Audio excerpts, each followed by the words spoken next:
Hello, evening study में आपका स्वागत है। आज की क्लास में हम लोग सीखेंगे अर्थमेटिक प्रोग्रेशन।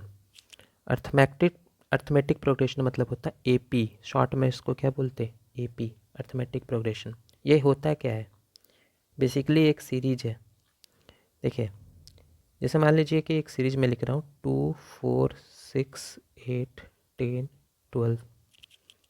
आज हम लोग अर्थमेटिक प्रोग्रेशन का कुछ क्वेश्चन करेंगे, अच्छे क्वेश्चन।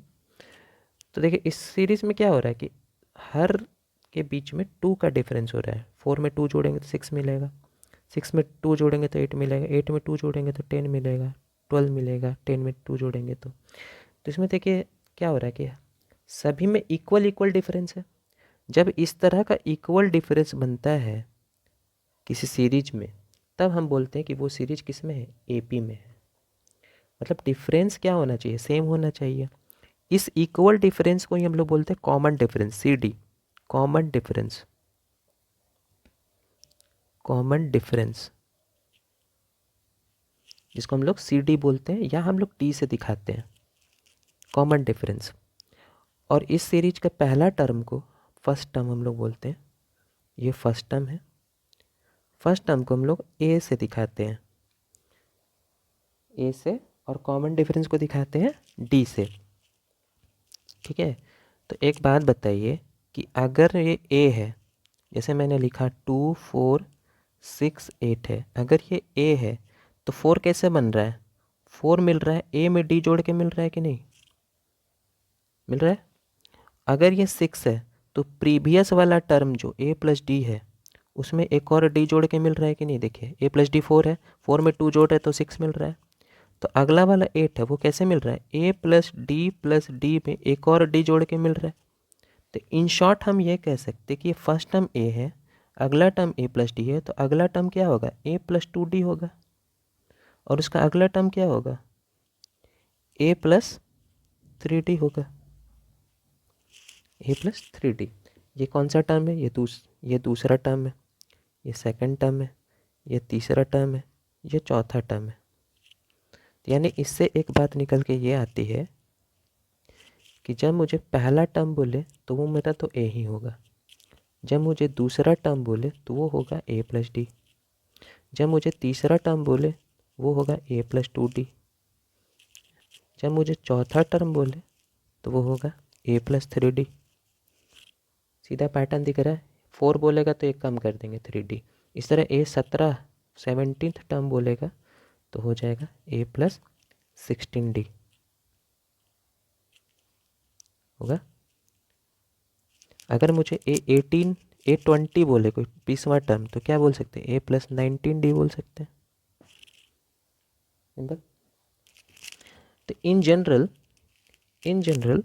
हम बोल सकते हैं कि nth टर्म अगर कोई बोले, n टर्म, तो होगा a प्लस n-1 × d होगा। एक टर्म घटा रहे ना, जो ये 20 बोला था उसमें से एक टर्म घटा दिए, माइनस कर दिए, तो n बोलेगा तो एक टर्म माइनस कर देंगे। इसी को हम लोग बोलते हैं nth term of an AP। तो वो कहलाता है an इक्वल टू होता है a plus n-1 × d। Simple. तो जैसे मैंने कुछ भी बोल दे, 25वां टर्म बोले, तो मैं डायरेक्ट लिखूंगा a प्लस 24d। तो AP में आप देख रहे हैं दो ही ऑब्जेक्टिव है, एक a और d। दो ही चीज़ें a और d, यही आपको फाइंड आउट करना है हर क्वेश्चन में, a और d। अगर आपको a और d पता है, आप तो सीरीज का कोई भी पार्ट लिख सकते हैं, कोई भी सीरीज का कोई भी पार्ट लिख सकते हैं। समझ गए?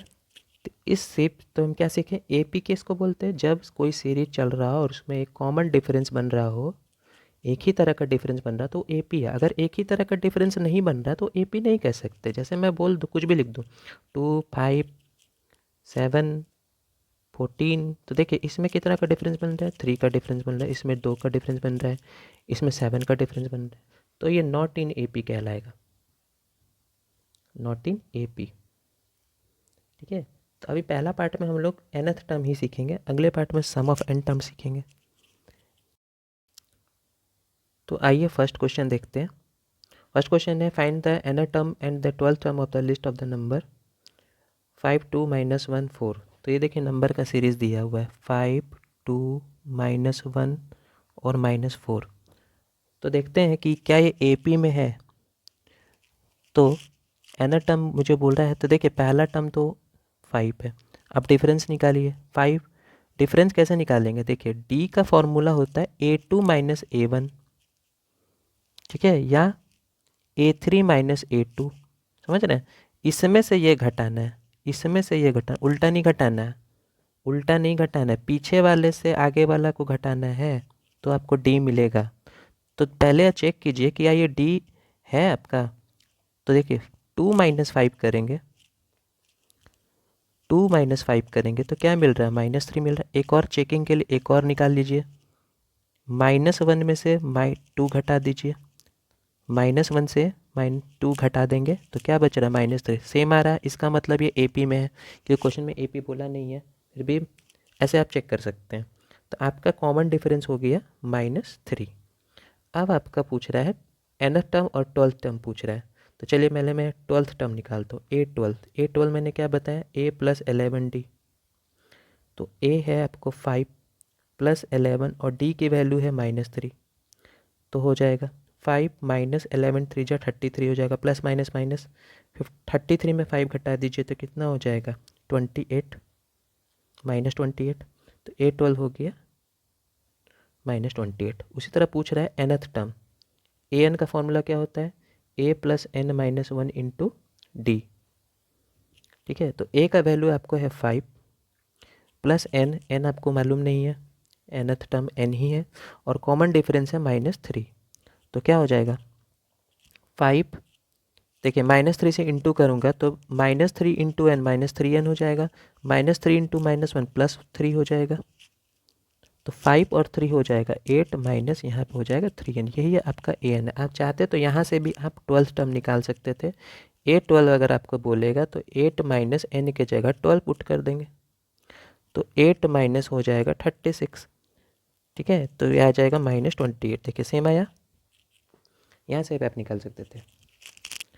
चलिए नेक्स्ट क्वेश्चन चलते हैं। ठीक है, अर्थमेटिक प्रोग्रेशन से आपको 6 या 7 नंबर का तो क्वेश्चन आएगा ही, और ये CBSE ICSE दोनों पढ़ना है और अदर स्टेट स्पोर्ट्स में भी पढ़ना है।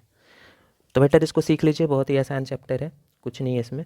ये the first term of AP is -18 and 10 term is 0, find its common difference. पहला टर्म AP का -18 है, तो पहला टर्म को A दिखाएंगे -18, A से भी दिखा सकते, A1 से दिखा सकते, A1 ही A होता है, पहला टर्म ही A कहलाता है। ठीक है, और 10th टर्म दिया हुआ है 0, 10th टर्म दिया है 0, तो 10th टर्म को हम क्या लिख सकते हैं, 10th टर्म को हम लिख सकते हैं A + 9D, और वो दिया है 0। तो A का वैल्यू तो -18 है, प्लस 9D = 0, तो 9D = हो जाएगा +18, D = हो जाएगा 9 2 जा 18, D की वैल्यू हो गई 2 और A की वैल्यू थी -18। तो मुझे क्या पूछ रहा है, यही दोनों पूछा था, कॉमन डिफरेंस पूछा था। Answer next question, which term of the AP 3 8 13 18 is -78। पूछ रहा है अगर ये ऐसा सीरीज चलेगा, अगर ऐसा सीरीज चलेगा तो इस सीरीज में कहीं जाके 78 आएगा, तो वही पूछ रहा है 78 कौन सा टर्म में आएगा, कौन सा टर्म। तो हम लोग मान लेंगे कि तो 78 be the nth term, let मान लेंगे 78 वो nth टर्म में आएगा, nth टर्म में आएगा। तो यानी कि मैं कह सकता हूँ कि an की वैल्यू मेरे को 78 दी हुई है। सीरीज से आप क्या पता लगा सकते हैं, पहला टर्म पता लगा सकते हैं 3, और कॉमन डिफरेंस पता लगा सकते हैं, तो 8 - 3 पहले ही बोल दिया ये AP है, तो चेक करने की ज़रूरत नहीं है, 8 - 3 5 हो जाएगा। ठीक है, तो an का फॉर्मूला क्या होता है, A + n - 1 × D = 78। तो D की वैल्यू 5 पुटअप कर देंगे और A की वैल्यू 3 पुटअप कर देंगे, 3 + n - 1 × 5 = 78। तो पहले मैं 3 को उधर भेज दूंगा, 3 प्लस में है, इसके आगे प्लस है, वो उधर जाके माइनस हो जाएगा, मल्टीप्लाई नहीं करना है अभी। 78 - 3 कर दीजिए, n माइनस 1, 78 माइनस 3 कितना हो जाएगा 75। और ये जो 5 है ये प्रोडक्ट है इसके साथ, यहाँ क्या है प्रोडक्ट, वो डिवाइड हो जाएगा यहाँ पे, ये 15 बार में कट जाएगा। तो n की वैल्यू क्या हो जाएगी 15 प्लस 1 हो जाएगा, -1 उधर जाके, तो n की वैल्यू हो जाएगी 16, यानी वो 78 16th टर्म में आएगा, 16th टर्म में आएगा। Okay, next question. तो नेक्स्ट क्वेश्चन है check whether -150 is a term of this AP 11852। मतलब ये सीरीज दिया हुआ है 11 सॉरी सीरीज दिया हुआ है 11852। तो पूछ रहा है कहीं जाके क्या -150 आएगा, -150। तो इस सीरीज में A है आपको 11 और D है आपको 8 माइनस 11 जो कि है -3। हम मान लेंगे कि -150 nth टर्म में आएगा, लेट मान लेंगे कि -150 भी nth टर्म में आएगा। तो an का वैल्यू क्या होता है a plus n minus 1 into D, nth term an को दिखाते हैं। nth टर्म की जगह -150 ले लीजिए, a का वैल्यू 11, n पता नहीं मुझे, d की वैल्यू है -3, 11 पहले आके इधर माइनस हो जाएगा, -150 के साथ -11 हो जाएगा, और इधर क्या बचेगा n माइनस 1 इंटू -3। अब इधर ऐड हो जाएगा, माइनस माइनस प्लस हो जाएगा, तो 161 और -3 इधर आके हो जाएगा डिवाइड n-1। ओके, तो क्या माइनस माइनस माइनस तो कैंसिल होगा, क्या 161/3 कटेगा 3 से, नहीं कट रहा है, नहीं कट रहा है, तो ये फ्रैक्शन डेफिनेटली फ्रैक्शन आएगा। देखिए 161/3 प्लस 1 भी मैं कर दूँ तो n की वैल्यू कितनी हो जाएगा 161 प्लस 3/3, एलसीएम लेने के बाद एलसीएम यहाँ पे, तो 164/3 आ जाएगा, तो जो कि कटेगा नहीं। इसका मतलब ये है कि n एक फ्रैक्शन वैल्यू आ रहा है। तो n कोई टर्म फ्रैक्शन में नहीं हो सकता है, कोई टर्म पहला हो सकता है, पाँचवा हो सकता है, फिफ्थ हो सकता है, सेवन्थ हो सकता है, लेकिन 7/2th टर्म नहीं हो सकता है, इसीलिए इट इज़ नॉट पॉसिबल। यही वो बोल रहा है चेक कीजिए कि ये -150 इसका है या नहीं, तो नहीं आएगा क्योंकि फ्रैक्शन वैल्यू आ गई है। ठीक है, नेक्स्ट क्वेश्चन चलते हैं। पूछ रहा है which term of this AP is the first negative term. बहुत अच्छा क्वेश्चन पूछ रहा है, अगर ये AP चलते चलते जाएगा तो कब नेगेटिव टर्म आएगा, कौन सा पहला नेगेटिव टर्म आएगा। तो देखिए ये सीरीज चल रहा है 53 के बाद 48, लगातार घट रहा है, लगातार क्या हो रहा है घट रहा है। तो घटते घटते एक ऐसा समय आएगा कि वो जीरो के उस पार पहुंच जाएगा और वो नेगेटिव हो जाएगा। जीरो आएगा कि नहीं आएगा नहीं मालूम, लेकिन मैं समझाने के लिए बता रहा हूँ कि जीरो के उस पार अगर चल जाएगा तो वो नेगेटिव हो जाएगा। वही पूछ रहा है कि पहला नेगेटिव टर्म कब आएगा, ये पूछ रहा है। तो हम लोग मान लेंगे कि let an be the first negative term, let मान लेंगे an be the first negative term, मान लेंगे। तो हम जानते हैं कि अगर वो नेगेटिव टर्म है an तो वो डेफिनेटली जीरो से छोटा होगा, बोल सकते हैं ना an जो होगा जीरो से छोटा होगा। सीरीज से आप a निकाल लीजिए, a कितना है 53, और d निकाल लीजिए, d का वैल्यू क्या होगा 48 माइनस 53 होगा, 48 माइनस 53 जो कि क्या आएगा -5। ठीक है, यानी कि a की वैल्यू है आपको 53 और d की वैल्यू है आपको -5। ओके, तो अब an का फॉर्मूला क्या होता है a plus n minus 1 into D होता है, वो लेस देन जीरो चलेगा।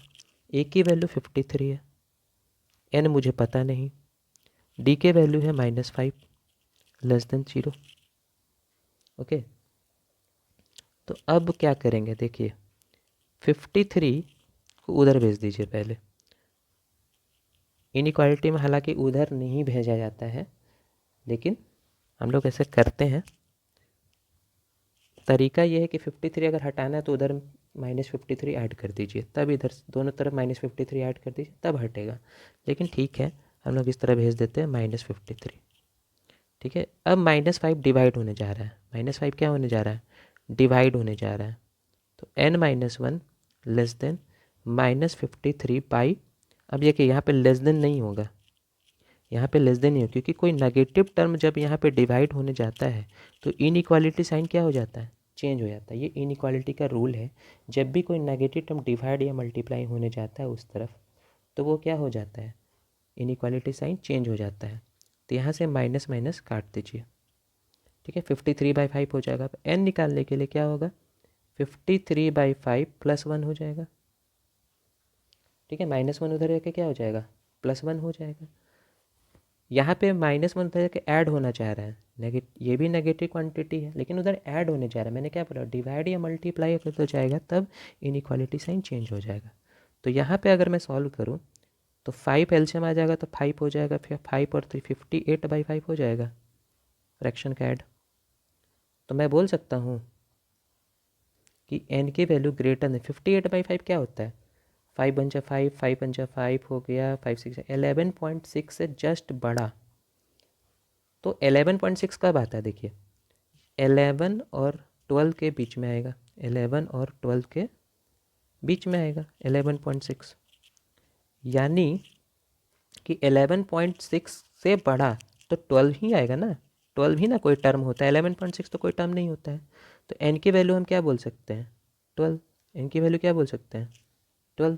तो 12th टर्म में फर्स्ट नेगेटिव टर्म आएगा, आप चेक भी कर सकते हैं।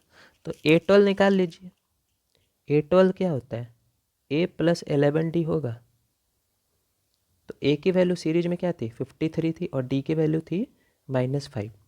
a की वैल्यू थी 53 और d की वैल्यू थी -5। तो मैं बोल सकता हूँ 53 - 55 हो गया। तो देखिए, सॉरी 53 - 55 क्या आ गया, -2 आ गया। देखिए नेगेटिव टर्म आ गया, पहला नेगेटिव टर्म हो जाएगा -2। इस तरह आप चेक भी कर सकते हैं। नेक्स्ट क्वेश्चन चलते हैं। नेक्स्ट क्वेश्चन कह रहा है determine the AP whose third term is 16 and 7 term exceeds the fifth term by 12। Statement वाली क्वेश्चन है। तो देखिए इसमें पकड़िए, पहला क्या बोला, थर्ड टर्म 16 है, थर्ड टर्म मैंने A3 दिया हुआ है 60 दिया हुआ है। दूसरा बोला कि seventh term exceeds the fifth term by 12, यानी सातवां टर्म पाँचवें टर्म से 12 बढ़ा है। तो हम बोल सकते हैं कि सातवां टर्म और पाँचवां टर्म का डिफरेंस 12 है। ऐसे भी सोच सकते हैं, सातवां टर्म और पाँचवां टर्म का डिफरेंस 12 है, सातवां टर्म पाँचवां टर्म से 12 बढ़ा है, यानी सातवां टर्म और पाँचवां टर्म का डिफरेंस 12 है। तो इस दोनों से स्टेटमेंट निकालेंगे। देखिए A3 से हम लिख सकते हैं A + 2D 16, A7 से क्या लिख सकते हैं A + 60, A5 से क्या लिख सकते हैं, ब्रैकेट के अंदर लिखेंगे A + 4D = 12। इसको ब्रैकेट से बाहर निकालिए, A + 60 - A - 4D = 12। A और A यहाँ से कैंसिल आउट, 60 में 4D गया तो 2D, और D की वैल्यू हो गई 6। D मिल गई आपको।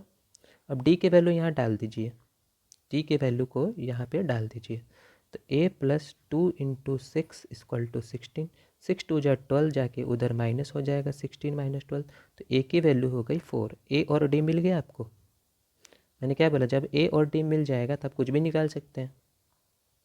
तो AP पूछ रहा है मेरे को, तो AP क्या होगा, AP मैंने क्या बताया था, A होता है, फिर अगला टर्म A + D होता है, फिर एक अगला टर्म A + 2D होता है, इस तरह होता है, सीरीज चलते जाता है। तो आप ऐसे सोचिए ना, पहला टर्म 4 होगा, 4 में D जोड़ दीजिए आप, तो अगला टर्म क्या होगा 10, फिर D जोड़ दीजिए तो आप 16, फिर D जोड़ दीजिए तो 22, ये हो जाएगा AP। यही आपका क्या हो जाएगा, AP। ठीक है। नेक्स्ट क्वेश्चन, नेक्स्ट क्वेश्चन कहता है find the 20th term of AP whose 7th term is 24 less than the 11th term, first term being 8 12। पहला टर्म बोला है 12, तो ये तो आपको दे दिया है 12 पहले ही, और बोल रहा है कि 20th टर्म निकालिए, A20 निकालिए, whose 7th term is 24 less than 11th term. 7th term जो है 11th टर्म से 24 कम है, सातवां टर्म 11वां टर्म से 24 कम है, यानी हम बोल सकते हैं कि 11वां टर्म और सातवां टर्म का डिफरेंस 24 है। ऐसे भी सोच सकते हैं, सातवां टर्म और 11th टर्म बड़ा है, 11th टर्म में सातवां टर्म घटाएंगे तो 24 मिलेगा, बोल सकते हैं। या तो आप ऐसे सोचिए कि ये सातवां टर्म है और ये 11th टर्म है, तो पहले बोला कि 7वां टर्म 24 कम है, ये ऑलरेडी 24 कम है, तो आप 24 इसमें घटा देंगे तो ये इक्वल हो जाएगा। एक ही बात है ना। तो मुझे ए बेटर लगता है, यही आप कीजिए। ये देखिए A11 को लिख सकते हैं A plus 10D minus A plus 60 equal to 24, A plus 10D minus A minus 60 equal to 24, A और A कैंसिल आउट हो गया, 10D में 60 किया तो 4D इक्वल टू 24, D के वैल्यू हो जाएगी 6, D मिल गया 6। अब आपको A तो पता ही है आपको 12, तो पूछा क्या था, पूछा था 20th टर्म, A20 पूछ रहा है। A20 मैंने क्या बताया, A प्लस 19D, एक टर्म घटा दीजिए, A20 A प्लस 19D, तो A की वैल्यू है आपको 12 प्लस 19 इंटू हो जाएगा 6, 12 19 6 जा कितना होता है, 9 6 जा 54, 6 5 11, 114 और 12 6 2 126। ओके, A20 हो गया आपको 126 answer. Next question, next question कहता है कि find the 31st term of AP whose 11 term is 38 and 6 term is 73। Same वैसा ही क्वेश्चन, 31वां टर्म पूछ रहा है आपको, 11th टर्म आपको दिया हुआ है 38 और 6th टर्म आपको दिया हुआ है 73।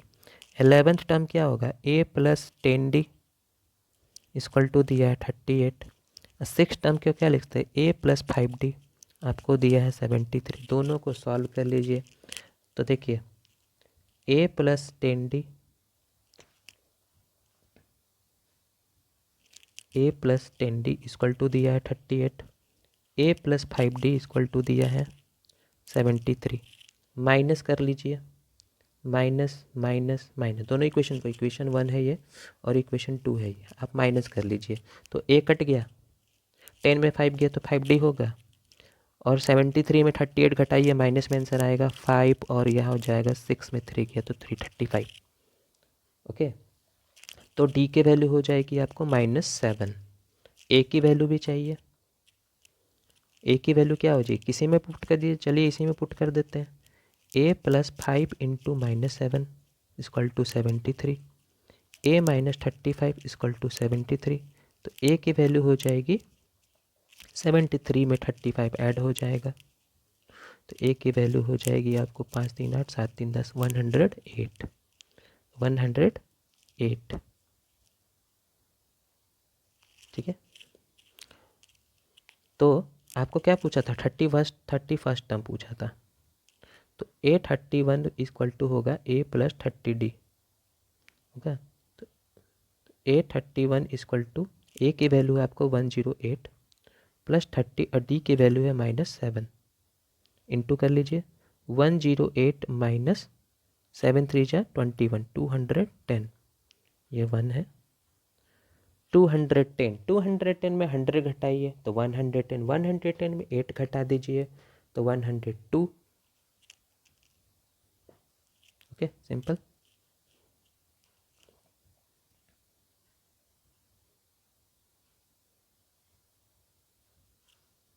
Next question,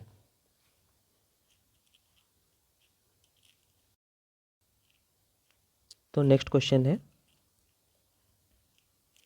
15 term of AP is 3 more than twice its 7th term. If the 10th term of AP is 41, find its nth term. बोल रहा है कि 15th टर्म जो है AP का 15th टर्म यानी 15 A15 वो 3 ज़्यादा है किससे, ट्वाइस द 7th टर्म से, मतलब ये 3 ऑलरेडी ज़्यादा है किससे, 7th टर्म का ट्वाइस से, तो ये 3 ज़्यादा है, तो 3 अगर इसमें ऐड कर देंगे तो ये बराबर हो जाएगा। ये 15 टर्म 3 ऑलरेडी ज़्यादा था ना, तो कम वाले में 3 ऐड करेंगे तब ना बराबर होगा, ट्वाइस ऑफ 7 टर्म। ठीक है, और एक स्टेटमेंट दिया है कि 10th टर्म 41 दिया हुआ है। ठीक है, तो A15 से क्या निकाल सकते हैं, A plus 14D, 2 into A plus 60 plus 3, A plus 14D equal to 2A plus 6 2 जा 12D प्लस 3, तो 14D में 12D इधर आके घट गया तो 2D हो गया, 2A में उधर आके A घट गया तो A हो गया A प्लस 3। ठीक है, यहाँ से आप ए चाहे डी निकाल लीजिए, मैं जो ए निकाल लेता हूँ। 2D माइनस 3 हो जाएगा ए की वैल्यू। ए की वैल्यू क्या होगा, 3 जाके उधर माइनस हो जाएगा, 2D माइनस 3। अब ये ए की वैल्यू यहाँ पे पुट करेंगे, पहले उससे पहले स्टेटमेंट बना लेते हैं। ए 10 को ए प्लस 9D लिखेंगे इक्वल टू 41। दिया ना 10 टर्म 41 है, तो ए की वैल्यू लिख लीजिए 2D minus 3 plus 9D equal to 41। 9D और 2D हो जाएगा 11D इक्वल टू 41 प्लस 3, तो 11D इक्वल टू हो जाएगा 44। तो D इक्वल टू हो जाएगा 44/11। 11 4 जा 44, D की वैल्यू कितनी हो गई 4। तो A की वैल्यू कितनी हो गई, D की वैल्यू इसमें पुट कर दीजिए। तो A बराबर हो जाएगा 4 2 जा 8 माइनस 3, तो A की वैल्यू हो जाएगी 5। तो पूछा था nth टर्म पूछा था आपसे, nth टर्म यानी an पूछ रहा है। an का फॉर्मूला क्या होता है, a plus n minus 1 into D. A की वैल्यू है 5, n पता नहीं मुझे, d तो 4 हो गया।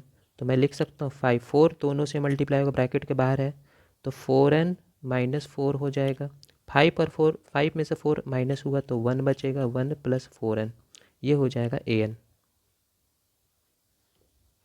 Okay, next question. Next question है, if the 8th term of AP is 0, prove that it's 38th term is triple of 18th term. ठीक है, पहले बोला कि 8th टर्म AP का 0 है, तो पहले आप यही लिख लीजिए, A8 जो है 8वां टर्म वो 0 दिया हुआ है, तो A प्लस 7D क्या दिया आपको 0, यानी A का वैल्यू माइनस 7D हो जाएगा। ठीक है, अब आपको क्वेश्चन में बोला है कि प्रूफ करें, जब भी आपको ऐसा बोले कि प्रूफ कीजिए 38th टर्म ट्रिपल है 18 टर्म का, ट्रिपल है, ट्वाइस है, थ्राइस है, इस तरह का जब प्रूफ करना हो ना, तो देखिए ये जो 38th टर्म है और 18th टर्म है उसका रेशियो ले लीजिए। 38th टर्म और 18th टर्म, ठीक है, इसका रेशियो ले लीजिए। देखिए अपने ट्रिपल जे डबल जो भी बोलेगा वो आ जाएगा।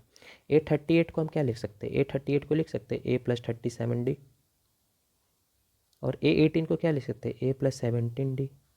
अब देखिए A हम पहले ही निकाल के बैठे हुए -7D, उसको यहाँ पे यूज कर लेंगे। A38/A18 इक्वल टू हो जाएगा A का value -7D plus 37D by A के वैल्यू -7D प्लस 17D। 37 में 7D घट गया, 37D में 7D घट गया तो 30D पॉजिटिव में, 17 में 7 गया तो 10D पॉजिटिव में। इधर था A38/A18, तो कि D ख़त्म, 10 से 33 टाइम्स में, तो A18 को 3 से इंटू कर लीजिए। A38 बराबर हो जाएगा 3 इंटू A18। आ गया ना, बोला था ना कि 38 टर्म ट्वाइस थ्राइस है, ट्रिपल है 18 टर्म का, बोला था। इसी को हम लिख सकते हैं ना कि 38 टर्म जो है वो तिगुना है 18th टर्म का।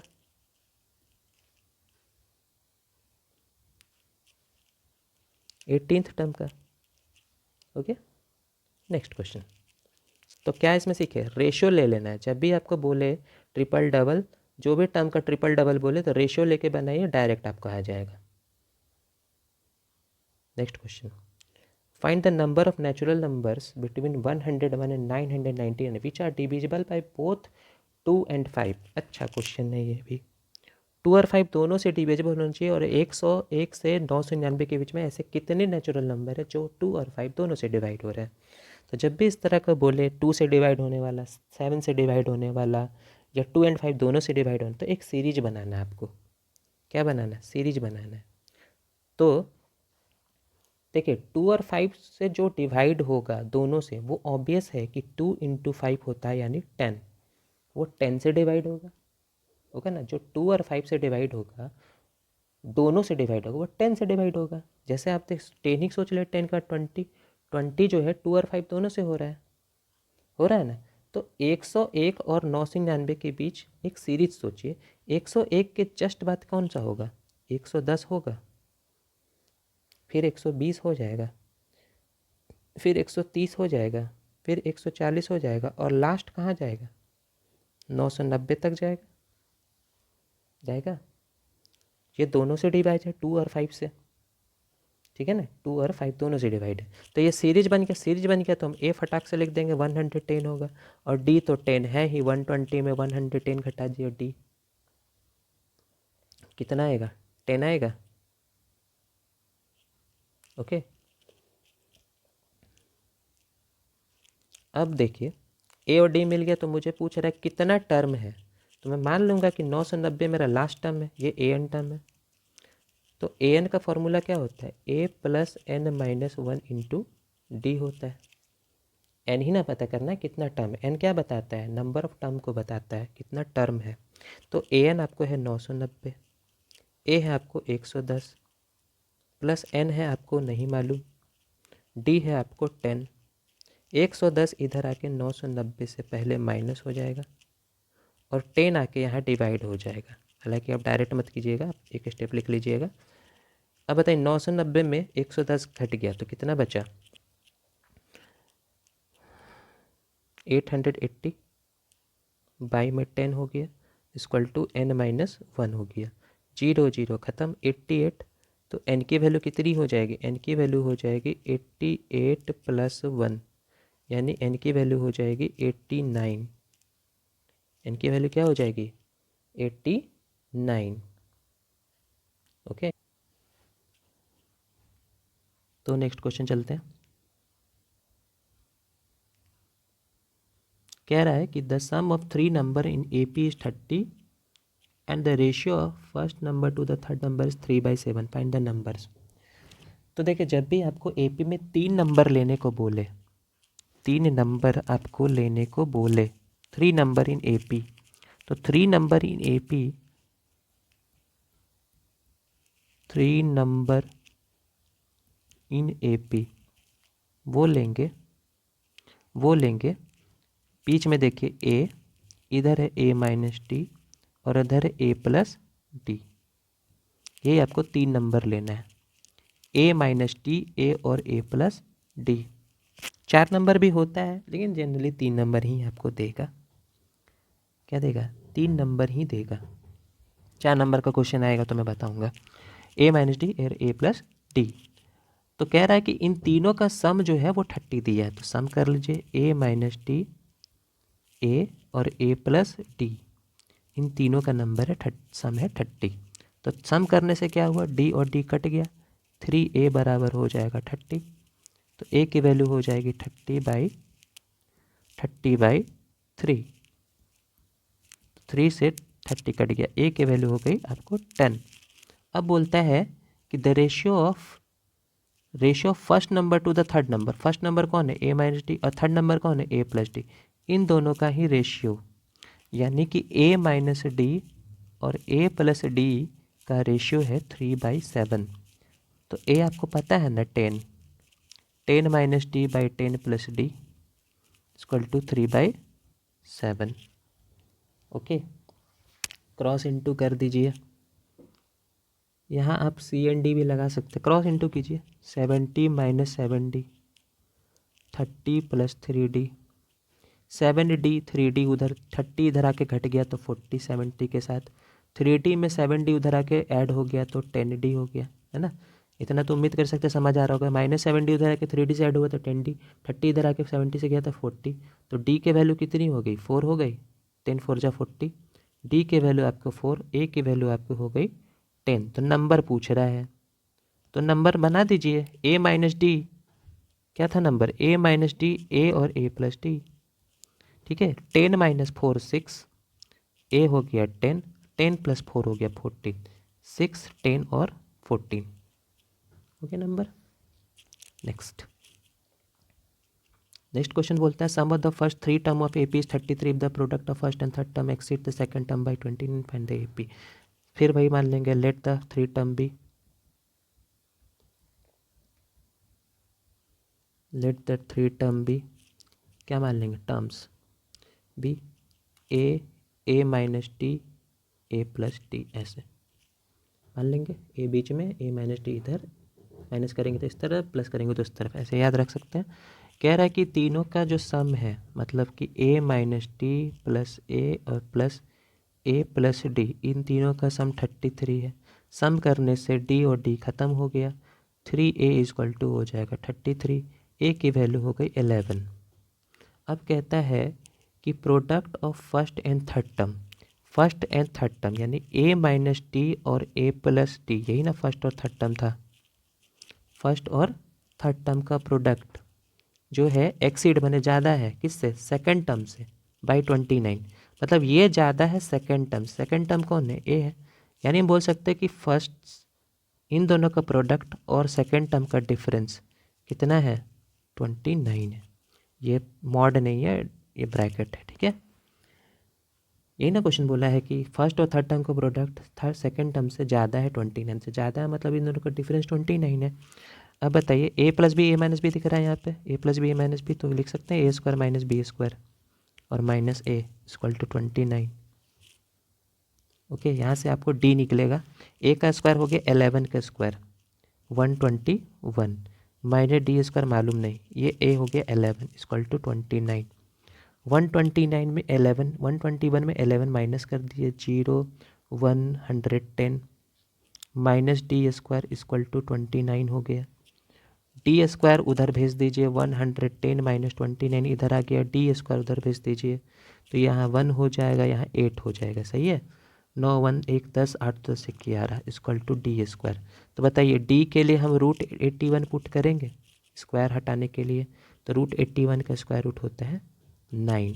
मैं बोलूँ प्लस माइनस 9 होता है, क्योंकि 9 का भी स्क्वायर करेंगे तो 81 मिलेगा, माइनस 9 का भी स्क्वायर करेंगे तो 81 ही मिलता है। इसलिए रूट 81 का दो वैल्यू होगा, प्लस माइनस 9। तो मुझे पूछा क्या था, फाइंड द AP पूछा था, तो A कितना आया था, A आया था 11। तो अगर A 11 है, D के वैल्यू एक बार 9 ले लेते हैं, A 11 है, D के वैल्यू माइनस 9 ले लेते हैं, दो तरीका बनेगा। तो बताइए क्या था मेरा series, A minus T A plus T था, ठीक है। A 11 हो गया, 11 में 9 घटा दीजिए तो 2, और 11 में 9 जोड़ दीजिए तो कितना आ जाएगा 20। अगर हम इससे भी लेते हैं तो क्या था, A माइनस टी A और A प्लस डी, ये तीन टर्म था। A है आपको 11, A है आपको 11, ठीक है। A माइनस डी अब कर दीजिए, A माइनस डी 11 माइनस, तो ये आ जाएगा 20, 11 माइनस माइनस 9 20, और ये आ जाएगा आपको 2, ठीक है सीरीज। तो नेक्स्ट क्वेश्चन है, Ramkali saved ₹5 in the first week of year and then increase her weekly saving by 1.75। मतलब रामकली जो है वो पहला वीक में 5 रुपया बचाती है, अगला वीक में वो क्या करती है कि 1.75 ज़्यादा बचाती है, यानी पहले 5 बचाई तो अगला 1.75 क्या बचाई, इंक्रीज कर दी, है ना। 5 रुपया से 1.75 इंक्रीज, यानी हर वीक में इंक्रीज करते जा रही है, ठीक है। तो उसका एनथ वीक में जा कर के क्या हो जा रहा है, 20.75 रुपीज़ हो जा रहा है एनथ वीक में, ठीक है। तो ऐसा भी बोल सकते हैं पहला में 5 बच रहा है, अगला में 6.75 हो रहा है, ठीक है, और वो चलते जा रही है, तो लास्ट वीक में 20.75 बचा रही है एनथ वीक में। तो ये सीरीज बन रहा है, तो पूछ रहा है एनथ वीक क्या है, एन की वैल्यू क्या है, कितने वीक में ऐसा कर पा रही है। तो मुझे ए तो 5 है, डी निकाल लीजिए, 6.75 में 5 घटा दीजिए तो कितना आ जाएगा, 1.75 ही आएगा। और ए एन आपको ऑलरेडी पता है लास्ट वाला 20.75, तो ए एन का फॉर्मूला लगा लीजिए, A plus N minus 1 into D. Okay, तो ए की वैल्यू है, ए एन की वैल्यू है 20.75, ए है आपको 5, एन पता नहीं, एन आपको पता नहीं, एन माइनस 1, और डी है आपको 1.75। ओके, 20.75 में इधर आ गया 5 घट जाएगा, minus equal to n minus 1 और 1.75। ओके, तो 20.75 में 5 घट गया तो कितना बच गया, 15.75, और 1.75 इधर आके डिवाइड हो जाएगा equal to n minus 1। Okay, ये 2 डिजिट के पहले पॉइंट और ये 2 डिजिट के पहले पॉइंट कैंसिल आउट हो गया, तो मैं बोल सकता हूँ, यहाँ देखिए n minus 1 equal to 1575 by 175, ठीक है। तो काटिए इसको, 5 से ही काटिए। 5 3 जा 15, 5 5 जा 25, 5 3 जा 15, 5 1 जा 5, 5 5 जा 25, फिर 5 से काटिए। 5 7 जा 35, 5 6 जा 30, 5 3 जा 55, 7 9 जा 63। ठीक है, तो n - 1 = 9 हो गया। तो n की वैल्यू हो गई 10, यानी कि 10वें वीक में वो ऐसा कर पाएगी, 10th वीक में वो ऐसा कर पाएगी कि जब उसका सेविंग कितना हो जाएगा, 20.75 हो जाएगा। ओके, तो आज के लिए इतना ही। प्लीज़ चैनल को लाइक कर दें, वीडियो को लाइक करें, शेयर करें ज़्यादा से ज़्यादा, और सब्सक्राइब करें प्लीज़। सब्सक्राइब करेंगे, सब्सक्राइबर बढ़ेंगे, ज़्यादा से ज़्यादा लोग जुड़ पाएंगे, और मैं इस तरह का और मुझे मोटिवेशन मिलता रहेगा अच्छे वीडियोस बनाने के लिए। Thank you very much.